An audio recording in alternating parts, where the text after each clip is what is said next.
శ్రీవారి కారం, శ్రీవారిని ప్రేమించే వారి కోసం. శ్రీవారి spices, chilli turmeric coriander powder. శ్రీవారి కారం, శ్రీవారిని ప్రేమించే వారి కోసం. రోజులు గడుస్తున్నాయి, నోటీసులు వెళ్తున్నాయి, విచారణ మీద విచారణ జరుగుతోంది. కానీ ఎటూ తేలట్లేదు. ఇటీవలే సుప్రీంకోర్టు కూడా ఎమ్మెల్యేల ఫిరాయింపు కేసుపై ఏదో ఒకటి తేల్చాలని 4 వారాల గడువిచ్చింది. దాంతో తెలంగాణలో మళ్లీ ఎమ్మెల్యేల ఫిరాయింపు అంశం హాట్ టాపిక్గా మారింది. ఒకవేళ కోర్టు చెప్పినట్లు స్పీకర్ కనుక ఒక డిసిజన్ అంటూ తీసుకోవాల్సి వస్తే ఎంతమంది ఎమ్మెల్యేలపై అనర్హత వేటు పడుతుంది? స్పీకర్ ముందున్న ఆప్షన్స్ ఏంటి? మళ్లీ హాట్ టాపిక్గా ఎమ్మెల్యేల ఫిరాయింపు కేసు.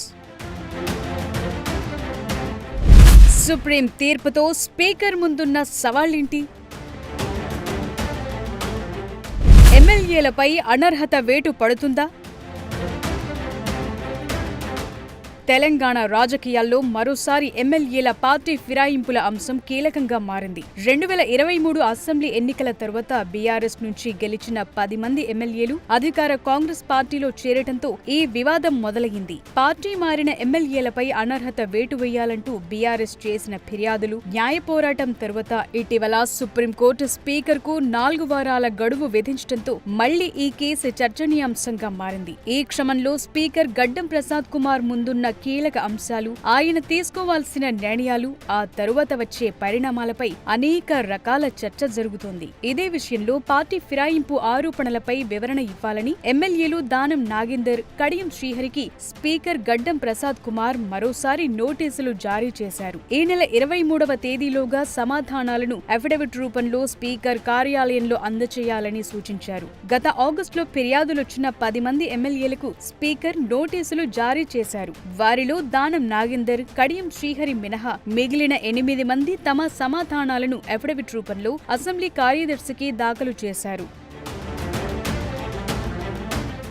స్పీకర్ నోటీసుల నేపథ్యంలో స్టేషన్ కన్పూర్ ఎమ్మెల్యే కడియం శ్రీహరి గడువుకు ముందే స్పీకర్ గడ్డం ప్రసాద్ ను కలిశారు. వివరణ ఇచ్చేందుకు తనకు ఇంకొంత సమయం ఇవ్వాలని కోరారు కడియం. దీనిపై స్పీకర్ సానుకూలంగా స్పందించారు. మరోవైపు ఖైరతాబాద్ ఎమ్మెల్యే దానం నాగేందర్ కూడా త్వరలోనే స్పీకర్ ని కలవనున్నారు. ఆయన కూడా తనకు కొంత సమయం ఇవ్వాలని కోరే అవకాశం ఉన్నట్లు తెలుస్తోంది. అయితే 23న దానం నాగేందర్ స్పీకర్ ముందు హాజరవుతారా లేదా అనే ఉత్కంఠ కూడా కొనసాగుతోంది. స్పీకర్ కోరినట్లు వివరణ ఇస్తారా లేక రాజీనామా చేస్తారా అనేది కూడా ఇప్పుడు సస్పెన్స్ గా మారింది. ఈ క్రమంలో ఎంతమంది ఎమ్మెల్యేలపై అనర్హత వేటు పడుతుందనేది చర్చనీయాంశంగా మారింది.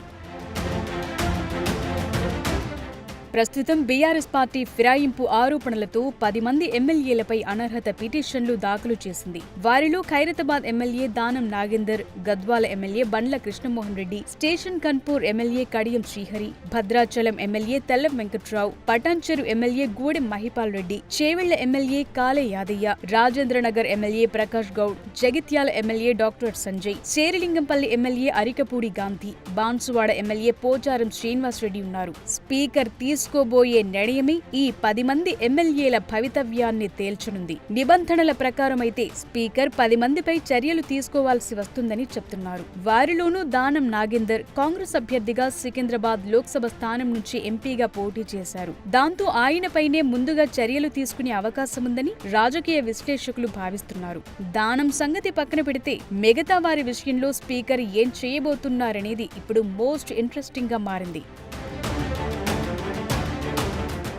రాజ్యాంగంలోని 10వ షెడ్యూల్ ప్రకారం పార్టీ ఫిరాయించిన వారిపై చర్యలు తీసుకునే అధికారం స్పీకర్కుంటుంది. అయితే ఆ పార్టీకి చెందిన మొత్తం సభ్యుల్లో 3/2 మంది సభ్యులు మరో పార్టీలో విలీనమైతే అది ఫిరాయింపు కిందకు రాదు. ఈ వ్యవహారంలో కేవలం 10 మంది ఎమ్మెల్యేలు మాత్రమే బీఆర్ఎస్ నుంచి పక్కకు జరిగారు. ఇదిప్పుడు బీఆర్ఎస్ కు ఉన్న 36 మంది ఎమ్మెల్యేల బలంలో 3/2 కన్నా తక్కువ. కాబట్టి ఇది విలీనం కిందకు రాకపోగా ఫిరాయింపుల నిరోధక చట్టం కిందకొస్తుంది. సుప్రీంకోర్టు కూడా 4 వారాల డెడ్ లైన్ విధించడంతో స్పీకర్ ముందు కొన్ని ఆప్షన్స్ కనిపిస్తున్నాయి. ఒకటి, 10వ షెడ్యూల్ ని అనుసరించి వారిపై అనర్హత వేటు వేయటం ఫలితంగా ఎమ్మెల్యేలు తమ పదవిని కోల్పోతారు. అప్పుడు ఆ 10 నియోజకవర్గాల్లో ఉప ఎన్నికలు నిర్వహించాల్సి వస్తుంది. అదే జరిగితే కాంగ్రెస్ ప్రభుత్వానికి అతి పెద్ద సవాలవుతుంది. లేని పక్షంలో విచారణలో ఫిర్యాదుదారుల వాదనల్లో పసలేదని, ఎమ్మెల్యేలు పార్టీ మారినట్లు సరైన ఆధారాలు లేవని తేల్చి అనర్హత పిటిషన్లు కొట్టేసే అవకాశముంటుంది. దాంతో ఎమ్మెల్యేల సభ్యత్వం కొనసాగుతుంది.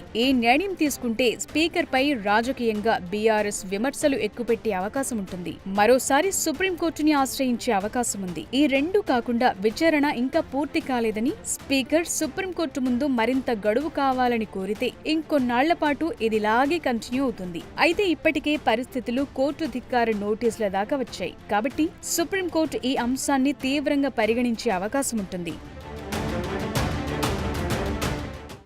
మొదట్లో కంటోన్మెంట్ బైపోల్ వచ్చింది. ఇటీవలే జూబ్లీహిల్స్ ఉప ఎన్నిక కూడా జరిగింది. ఎమ్మెల్యేలు ఫిరాయింపు కేసులో స్పీకర్ నిర్ణయం తీసుకుంటే మరో చోట ఉప ఎన్నిక వస్తుందా, లేక 10 స్థానాల్లో బైపోల్స్ వస్తాయా, లేక ఒక్క దానం నాగేందర్ దగ్గరే ఈ కేసు ఆగిపోతుందా? అంతేకాదు, రాష్ట్రపతి గవర్నర్లకు గడువు విధించలేమని సుప్రీంకోర్టు రాజ్యాంగ ధర్మాసనం ఇచ్చిన తీర్పు రాజ్యాంగ పదవిలో ఉన్న అసెంబ్లీ స్పీకర్లకు కూడా వర్తిస్తుందా? అసలేం జరగబోతోంది? 10 మంది ఎమ్మెల్యేల అనర్హత పిటిషన్లపై సుప్రీంకోర్టు ఇటీవలే స్పీకర్కు ఇచ్చిన ఆదేశాలు తెలంగాణ రాజకీయాన్ని ఒక్కసారిగా వేడెక్కించింది. ఈ కేసులో స్పీకర్ తీసుకునే నిర్ణయం ఉప ఎన్నికలకు దారితీస్తుందా? ఎంతమందిపై అనర్హత వేటుపడుతుంది? రాజ్యాంగ పదవుల గడువు విషయంలో సుప్రీంకోర్టు తీర్పుల ప్రభావమేంటి అనేది ప్రధానంగా చర్చకొస్తోంది. ప్రస్తుతానికి 10 మంది ఎమ్మెల్యేల సంగతి పక్కన పెడితే అనర్హత పిటిషన్లు దాఖలైన వారిలో ఒక్క దానం నాగేందర్ మాత్రమే కాంగ్రెస్ తరపున లోక్సభ ఎన్నికల్లో పోటీ చేశారు. టెక్నికల్ గా అయితే ఆయన తన ఎమ్మెల్యే పదవికి రాజీనామా చేయాల్సి ఉంటుంది. కానీ ఆయన బీఆర్ఎస్ ఎమ్మెల్యేగా గెలిచి లోక్సభ ఎన్నికల్లో కాంగ్రెస్ అభ్యర్థిగా పోటీ చేశారు. అందువల్ల స్పీకర్ గనుక నిర్ణయం తీసుకోవాల్సి వస్తే మొదట దానం నాగేందర్ పైనే చర్యలు తీసుకుంటారనే టాక్ గట్టిగా వినిపిస్తోంది. అందువల్ల దానం నాగేందరే తన ఎమ్మెల్యే పదవికి రాజీనామా చేసే యోచనలో ఉన్నట్లు మరో ప్రచారం సాగుతోంది. అనర్హత వేటు పడితే మళ్లీ 6 ఏళ్ల దాకా ఎమ్మెల్యేగా పోటీ చేసే అవకాశం ఉండదు. కాబట్టి వేటు పడేదాకా వేచి చూస్తే నష్టమనే ఆలోచనలో ఉన్నారట. తన విషయంలో స్పీకర్ నిర్ణయం తీసుకోవటానికి ముందే రాజీనామా చేస్తే మంచిదనే ఆలోచనలు దానం ఉన్నారని చెప్తున్నారు. ఇక్కడ కీలకమైన అంశం ఏంటంటే స్పీకర్ నిర్ణయం కేవలం దానం నాగేందర్ కు మాత్రమే పరిమితమయ్యే అవకాశం లేదు. సుప్రీంకోర్టు మిగిలిన 9 మంది ఎమ్మెల్యేల అనర్హత పిటిషన్ల విషయంలోనూ నిర్ణయం తీసుకోవాలని ఆదేశించింది. అందువల్ల మిగతా వారి విషయంలో స్పీకర్ ఏం చేయబోతున్నారు అన్నది కూడా ఇప్పుడు ఆసక్తి రేపుతోంది. పార్టీ ఫిరాయింపు ఆరోపణలు ఎదుర్కొంటున్న 10 మంది ఎమ్మెల్యేల్లో 8 మంది ఇప్పటికీ స్పీకర్కు తమ వివరణ ఇచ్చారు. కేవలం కండువా కప్పుకున్నంత మాత్రాన పార్టీ మారినట్లు కాదనే వాదన వినిపిస్తున్నారు. ఒక్క దానం నాగేందర్ మాత్రమే సికింద్రాబాద్ ఎంపీగా కాంగ్రెస్ తరపున పోటీ చేశారు కాబట్టి ఆయనొక్కరిపైనే చర్యలు తీసుకునేందుకు అవకాశముందనే చర్చ జరుగుతోంది. కాబట్టి స్పీకర్ గడ్డం ప్రసాద్ కుమార్ తన విచారణలో ఎమ్మెల్యేలు పార్టీ మారినట్లు సరైన ఆధారాలు లేవని, కండువా కప్పుకోవటం ద్వారా పార్టీ మారినట్లు రుజువు చేయలేమని చెప్పి వారు పార్టీ మారలేదని నిర్ణయిస్తే వారికి అనర్హత వేటు నుంచి మినహాయింపు లభించే అవకాశముంది. అప్పుడు కేవలం దానం నాగేందర్ ప్రాతినిధ్యం వహిస్తున్న ఖైరతాబాద్లో మాత్రమే ఉప ఎన్నిక వచ్చేందుకు అవకాశముంటుంది.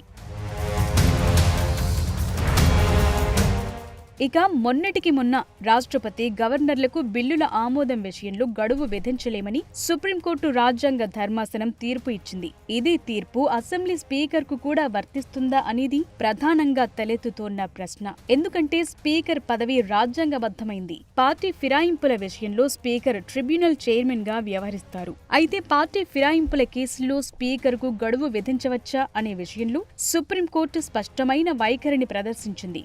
గవర్నర్, రాష్ట్రపతి రాజ్యాంగ విధుల్లో న్యాయ వ్యవస్థ జోక్యం చేసుకోవద్దనేది ప్రెసిడెన్షియల్ రెఫరెన్స్ కేసులో సుప్రీంకోర్టు ముఖ్య ఉద్దేశం. అయితే ఫిరాయింపుల కేసులో స్పీకర్ నిర్ణయం తీసుకునే అధికారాన్ని ట్రిబ్యునల్ చైర్మన్ హోదాలో వినియోగిస్తారు. ఈ ట్రిబ్యునల్ నిర్ణయాలు న్యాయ సమీక్షకు లోబడి ఉంటాయి. ఇప్పుడు కూడా సుప్రీంకోర్టు ఫిరాయింపు పిటిషన్ల విషయంలో నిర్ణయం తీసుకోవటంలో ఆలస్యం కావద్దనే ఉద్దేశంతోనే స్పీకర్కు గడువు విధించింది. ఈ కేసులో మొదట 3 నెలల్లో నిర్ణయం తీసుకోవాలని సుప్రీంకోర్టు ఆదేశించింది. గడువు ముగిశాక కూడా జాప్యం చేయటంతో స్పీకర్పై కోర్టు ధిక్కరణ చర్యలు తీసుకుంటామని అత్యున్నత న్యాయస్థానం హెచ్చరించింది.